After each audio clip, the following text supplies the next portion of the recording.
ఈ కార్యక్రమం మీటింగ్ అయిన తర్వాత వారి సన్మానానికి మీరందరూ కూడా దయచేసి సహకరించాలని కోరుతా ఉన్నా. ఎందుకంటే కార్యక్రమం ప్రధానంగా అది ఏర్పాటు చేశాం కాబట్టి మీరందరూ కూడా సహకరించాలని కోరుతా ఉన్నా. ఎవ్వరు కూడా మీరు ఆ స్లోగన్లు కూడా ఆపాలా, ఎందుకంటే మాట్లాడేటప్పుడు డిస్టర్బ్ అవుతుంది. డెఫినెట్గా ఆయనే సీఎం అవుతాడు. మన కేసీఆర్ గారు సీఎం అవుతాడు, కేటీఆర్ గారు కూడా సీఎం అవుతాడు. కానీ మీరు సభ జరగనీయాల. ఓకే, ఖమ్మం జిల్లాలో మీరు జరగండి, ఇక మీరు పోయి కూర్చోండి పోండి. మీరు ఇట్లా మొత్తుకునేటోళ్ళు పోయి కూర్చోండి పోండి. దయచేసి ఖమ్మం జిల్లా, ఉమ్మడి ఖమ్మం జిల్లాలో మనందరికీ తెలుసు, మొన్న జరిగిన సర్పంచ్ ఎన్నికల్లో ఎన్ని నిర్బంధాలు, ఎన్ని పోలీస్ కేసులు, లేదా ఎన్ని రకాల ఒత్తిళ్లు, ప్రలోభాలు, వీటన్నింటినీ అధిగమించి దాదాపు 100 పైచీలకు సర్పంచుల్ని, ఉప సర్పంచుల్ని గెలిపించుకున్నారు. ప్రత్యేకించి నియోజకవర్గ ఇన్ఛార్జీలుగా ఉన్న సత్తుపల్లి నియోజకవర్గ ఇన్ఛార్జి సండ్ర వెంకటవీరయ్య గారికి, పాలేరు నియోజకవర్గ ఇన్ఛార్జి కందాలు ఉపేందర్ రెడ్డి గారికి, అలాగే మదిర నియోజకవర్గ ఇన్ఛార్జిగా ఉన్న కమల్ రాజు గారికి, అలాగే వైరా నియోజకవర్గ నాయకులందరికీ, ప్రత్యేకించి మండల ప్రెసిడెంట్లకి అందరికి కూడా పేరు పేరున నేను అభినందనలు తెలియజేస్తా ఉన్నా. మీ పోరాట స్ఫూర్తికి, దానికి సహకరించిన మా పార్లమెంట్ సభ్యులు వద్దిరాజు రవిచంద్ర గారు, అలాగే మాజీ పార్లమెంట్ సభ్యులు నామా నాగేశ్వరరావు గారికి కూడా.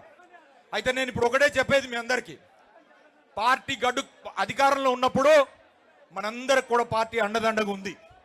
మనం అందరం కూడా సమాజంలో ఏదో ఒక స్థాయికి గుర్తింపు తెచ్చుకున్నాము అని అంటే మన గులాబీ కండువా కేసీఆర్ గారి పుణ్యమే అని మాత్రం గుర్తుపెట్టుకోవాల్సిన అవసరం ఉంది. పార్టీ గడ్డు కాలంలో ఉంది కాబట్టి, పార్టీ కష్టకాలంలో ఉంది కాబట్టి నేను ఈ మాటలు చెప్తలేను.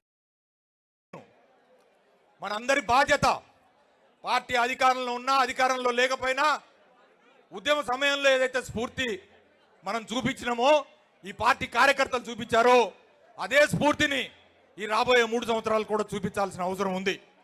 ప్రత్యేకించి సార్ నీళ్లు నిధులు నియామకాల్లో 10 సంవత్సరాల పాటు తెలంగాణను పరిపాలించిన సమయంలో ఏ రకమైన న్యాయం జరిగింది కూడా మీ అందరికీ తెలుసు. కాంగ్రెస్ ప్రభుత్వం వచ్చిన 2 సంవత్సరాల్లోనే అటు కృష్ణా గోదావరి జిల్లాల దోపిడీ మొదలైంది.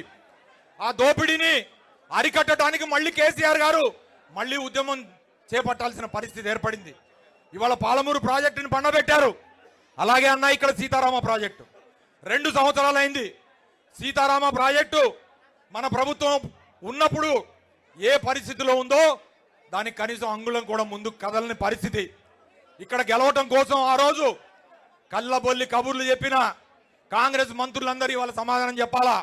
ఏమంటున్నామంటే ఆ రోజు ఏం చెప్పారు, సీతారామ నీళ్లు ఈడికి తీసుకొస్తాం, అక్కడ కడుగుతాం, ఇక్కడ చల్లుకుంటాం, ఇవన్నీ చెప్పారు. 2 ఏళ్ళు అయింది.